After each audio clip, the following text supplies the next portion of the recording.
Hello, everyone. Welcome to our Inspiring Thoughts podcast. We're very lucky with our special guest today, which is Anna Ong. And just to introduce Anna, Anna is a creator and host of What's Your Story Slam. She's a storyteller, a communications coach, and an applied improvisation facilitator. So, Anna, thank you so much for joining us today. I really appreciate it. Well, thank you for having me here, Stephen. Yeah. The power of LinkedIn. Yes, the power of LinkedIn, isn't it? Yeah, I think it's fantastic. And first of all, Anna, I'm going to hand over in a minute. Anna's had questions sent to me already, so 7 questions which we'll go through today to give kind of preparation. We're going to get Anna to talk about her career history. But Anna, where are you coming in from today so we can share with the audience?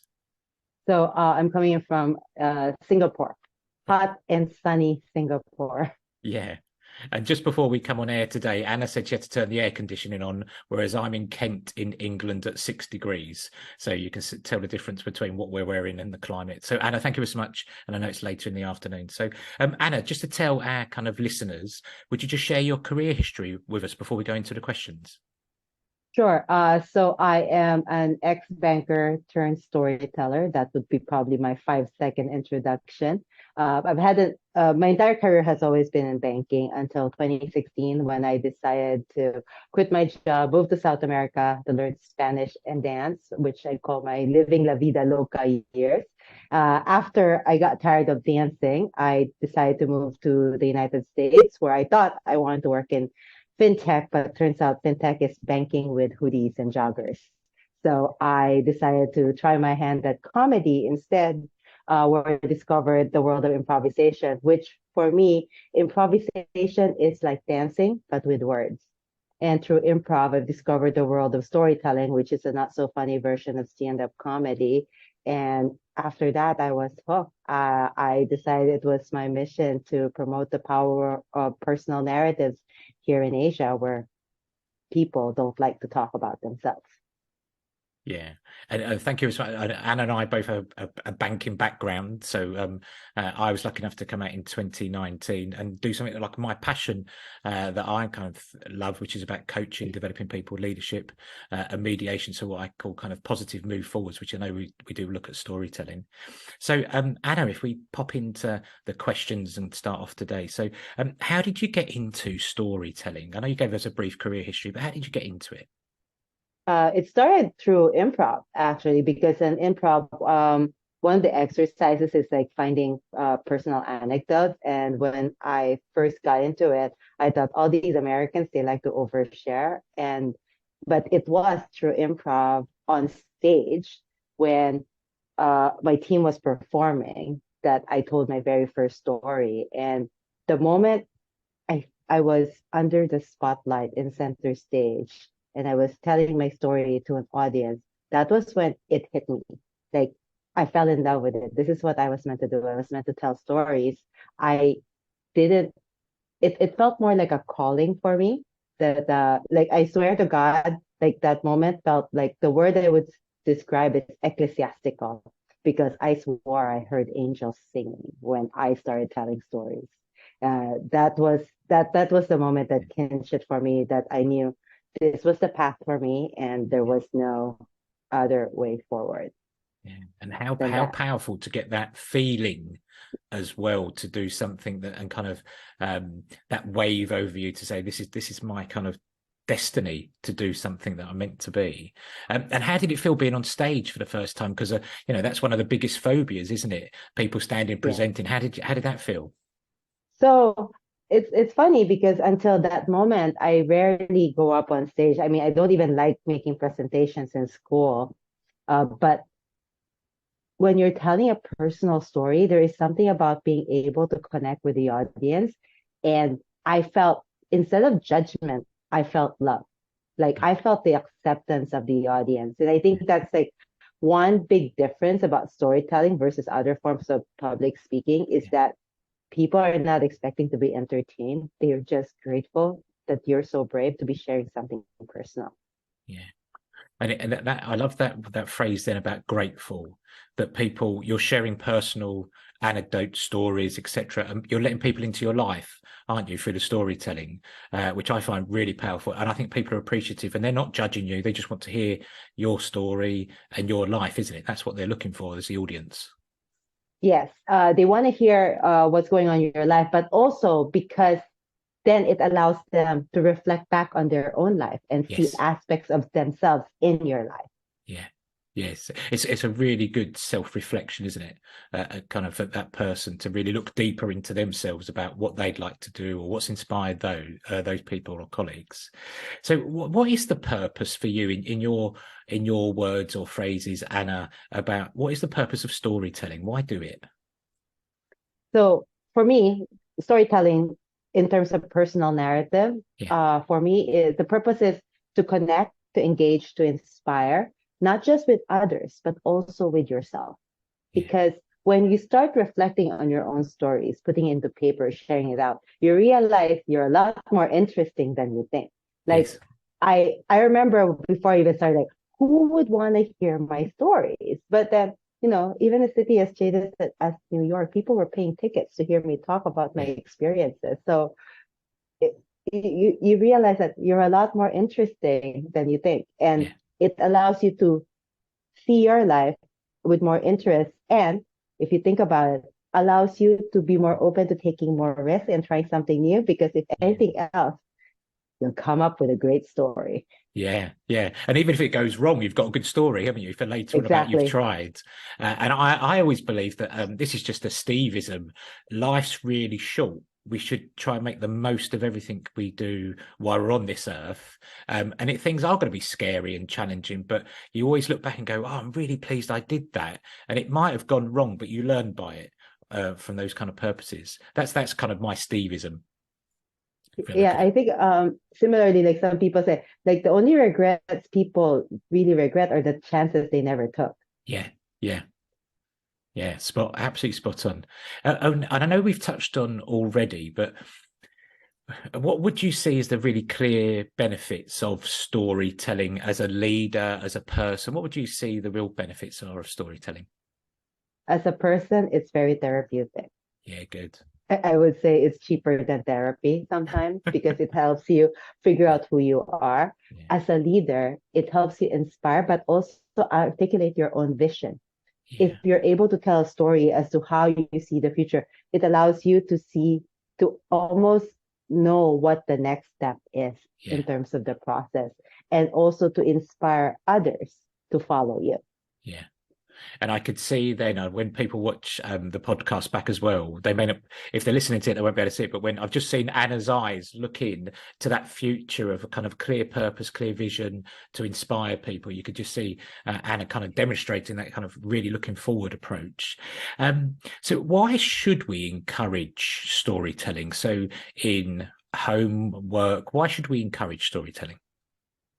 So we should encourage storytelling because it allows us to see people beyond the boxes. We Yeah, love to give labels to yeah, people. We like to say banker, storyteller, artist, slacker, But when we hear people's stories, we realize that while outside we look very different, our yeah, experiences are very different, our upbringings are very different, but inside we're all very similar. We share the same hopes, dreams, and fears yeah, in different priorities, but inside we're all the same. We all have the same concerns. yeah, yeah. And So I would say that's the important storytelling because we celebrate diversity as well yeah. as our commonality through stories. Yeah, and I really love that we are all the same, aren't we? We've all got skin, we've all got bones, etc. We've all got feelings. So to kind of share our stories and our views, I'm just going to probably slightly go off, but Mm. you've travelled the world, and we know that you've gone to multiple different countries and that. How do you see people being braver in certain countries about telling their stories or more open? Do you notice a difference in cultures about people being open with their stories? Yes, I would say definitely in the West, and I would say probably like the United States in particular, Yeah, everyone's very open about sharing their story, their yeah, personal journeys, and all that stuff. I think in the UK, they're a little bit more reserved. They're open to share, but they don't want to share anything too personal. Yeah, yeah, But they're still open to share. In Asia, in Latin America, everybody likes to share and tell yeah, stories. Like, it's like, everybody's family.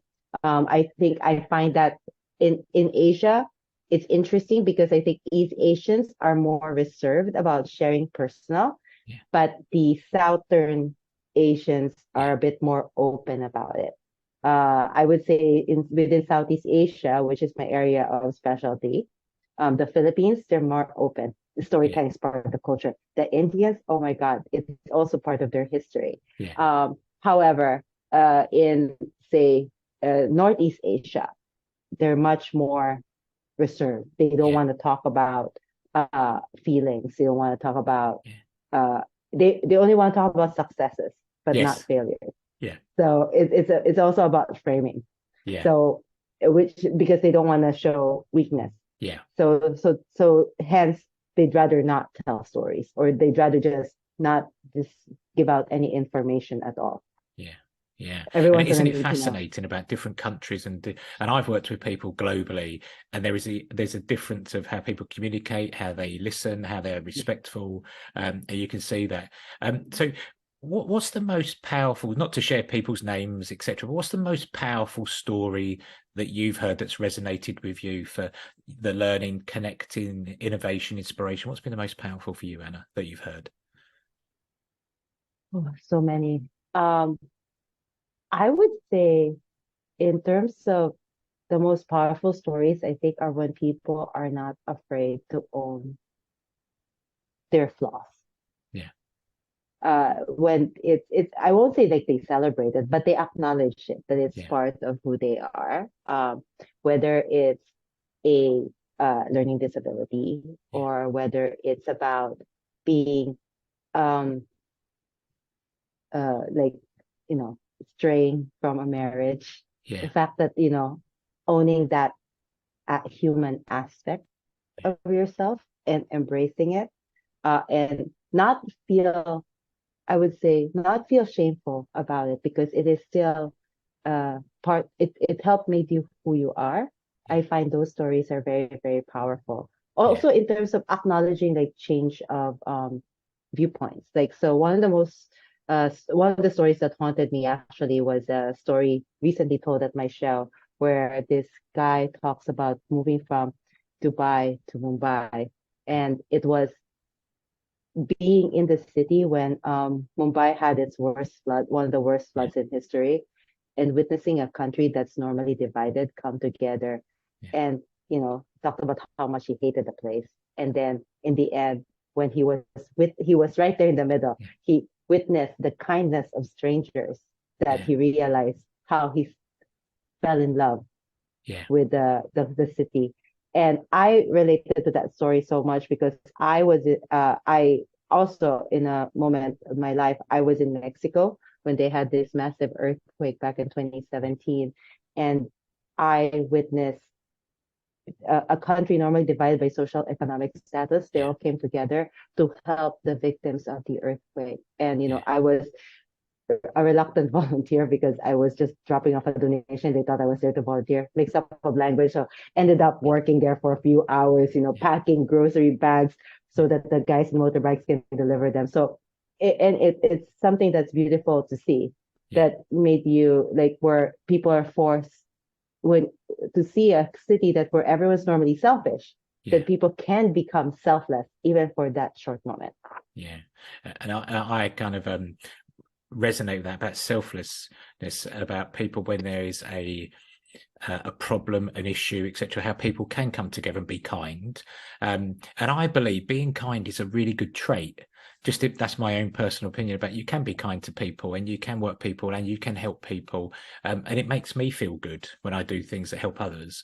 But that's an absolutely fantastic story, and also so many people have gone through. If you think about the world, Yeah, disasters and issues, and especially now in recent times, again, what people are going through, how people come together, which is amazing, isn't it?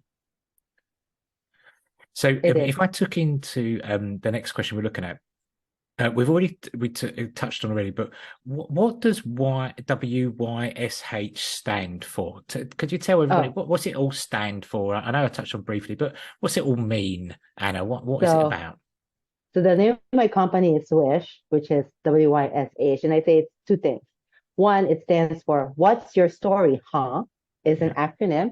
But also, when some people go, so how do I pronounce your company? I go, it's Wish with a Y, because all our stories starts off with our Y. Ah, good. Very good. And where did you come about to get that? How did you Oh, come about that acronym or name? so I was sitting in a cafe when I was thinking about my company name, and I was like, oh, I wanted something around what's your story. But then Yeah. I didn't want the short name to be with, because that doesn't sound right. Yeah. I wanted wish, but then what's an H? So I got, well, what's your story, huh? Because Yeah. in Singapore, they sometimes like to end everything, a question with, huh?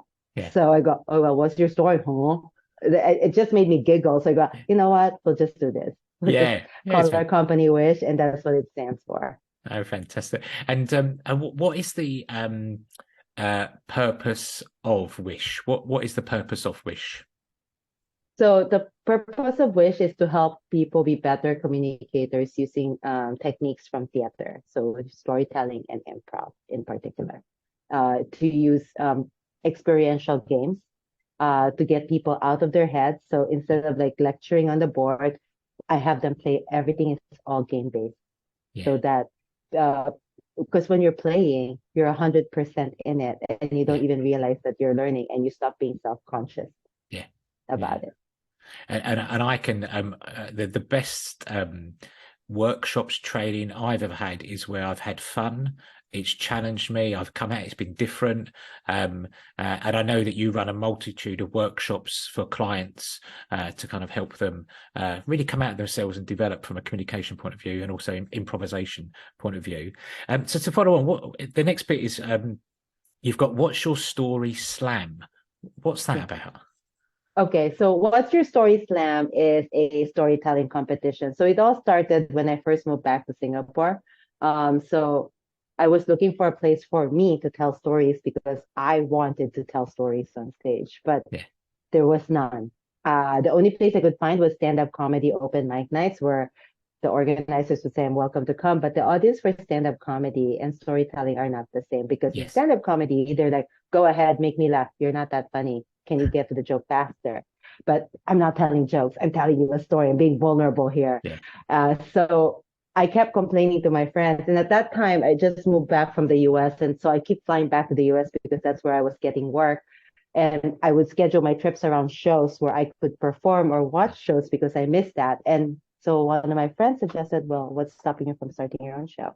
Yeah. So that's when the idea. So I decided to try out What's Your Story Slam. Yeah. However, I have seen the quality of stories here in Singapore, and I wanted people to see what good storytelling is all about. Yeah. So it's a curated storytelling competition where I work with each storyteller in terms of crafting their story, and then they deliver it on stage. The audience still gets to judge on the winning story, but this isn't an open mic where people can just at random go and Right. tell stories, because I wanted to make sure that there is a certain level of quality Yeah. involved and intention when people are telling stories. Because one, when you're telling your story, you're being vulnerable, and I want to make sure to set you up for success, that you have the audience undivided attention. And then and I want to make sure that you work hard for it. Yeah. Two, the audience is giving me 2 hours of their time to watch this event. I want to make sure it's worthy of their time. I can give them their money back, no problem, Yeah. but I can't give them their 2 hours back. Yeah. So, and for me, time is a precious gift Yeah. for both the storyteller and the Yeah. audience. And I want to make sure it's worth them taking time out of their Yeah. busy schedule to work on this and to deliver this. Yeah. So that's why I'm a bit very handsy when it comes Yeah. to the show. Yeah. But so far, we've been doing well. What's Your Story, Sam? Could not think of a more original name, because at the time it was supposed to be a one and done, but now we're turning four. Yeah. which is fantastic. And I saw, I think, again on LinkedIn, I think this morning I saw another, you were looking for more guests to come on. I think of a new one coming up. Was it the Yes, Valentine's one coming up? it's a Valentine's special, and I think this is probably where people are a little bit afraid because I'm asking them to be vulnerable because the theme Yeah, is love hurts, and I do not believe anybody who tells me they have no story around that theme. That's a cop out. yeah, But basically, not a lot of people are very comfortable in sharing yeah, things that make them heart sing. Because I mean, I think even you doing the podcast is yeah, inspired by love, the yeah, love of what you do, the love of helping yeah, others. So I call BS of people who say I have no story about love. yeah. And the thing is, we all have a story about love, doesn't it? And just to echo what you said there, as human beings, we all have a story about, um, good love, bad love. We've all been through it, haven't we? Yes. And loving something so much that it hurts is also part of what love hurts is. And I go, Yeah, or just love the idea of love. yeah, I would say it's always very temporary. So at the end of it, it all ends the same. yeah, It just yeah. depends on how you decide to end the story. Yes, yeah, definitely. And on a personal note, I always ask the people that we have come on for their on the podcast is what self-development are you working on for 2023? What's personal for Anna that you're working on? I am getting back to learning how to ride a bicycle. I can do a lot of things. Yeah, Riding on two wheels is not one of them, but it's something that has been frustrating me for a few years. But I have signed up for an expedition that involves a bicycle ride. So, and I have that expedition in April. So I only have a few months to learn how to ride a bicycle. yeah. And then next that I will learn how to ride a motorbike. Oh wow. Right. Uh, that's the ultimate goal is learning how to ride a motorbike Yeah, because I think in all the little islands here in Asia, the yeah, best way to explore it is through a motorbike. yeah, And I'm tired of having a guy drive the motorbike. I want to be able to drive it myself. yeah, So that's part two of the yeah, self-development goal. yeah. And Just don't it's tell my fantastic. mom. The bit there I love is that personal bit. It's not work related. It's about actually I'd like to personally learn how to ride a bike. So it's shown vulnerability because people could say, well, can't ride a bike. Like with me, I'm trying to learn to swim this year. I Mm, can swim, but I'm not a very good swimmer. I can't seem to breathe properly. I can't get yeah, it right. So I'm learning. I'm going to have lessons about how to swim properly for no apparent reason. It's just I'd like to do it. I think it looks yeah. nice and good and healthy and fitness, those kind of things. But it's nice. And I think people working on self development isn't always about work related. It's about personal uh, inner self. yeah, I mean, you will just want to be comfortable in the water, Yeah, right? yeah, definitely. Well, So it's the, literally where I live. I'm surrounded by water, so I would like to during the summer be able to swim safely. I think that's what I'd like to yeah, do as well. yeah. Yeah, I mean, I think that's a great goal because I did that. I had to relearn how to swim because I wanted to learn this new swim technique that allows you to be able to swim for hours Yeah. at sea, at open sea. And that was like a goal that I was working on for a while, was to learn that swim technique. No, fantastic. So, Anna, how can people contact you, say hello, join you? What's the best method that if people would like to, get more advice about kind of storytelling or work with you? How is the best way they can contact you? So I have a website. So it's www.anna-ong.com, or they can look for me on LinkedIn. But then my name is so common, there might be a million people on LinkedIn. So maybe my website might be the best way to find me first. Yeah. And please, all I would say to people listening today, please reach out to Anna. She's been fantastic. And since I've connected, I think it was this year we connected or late last year we connected, Late been last really year. great. And also the posts that Anna puts online are really inspiring. So, Anna, can I just say, time's flown today on our podcast. It's been so really kind of enlightening, inspiring, really showing the importance of storytelling. I just want to say I wish you all the best for 2023, and I know our paths will cross again. But I just want to say thank you for joining the podcast today, and good luck with riding your bike as well. So thank you ever so much, Anna. Thank you for having me. No, it's been fun. Like I feel very energized after our conversation. Thank you.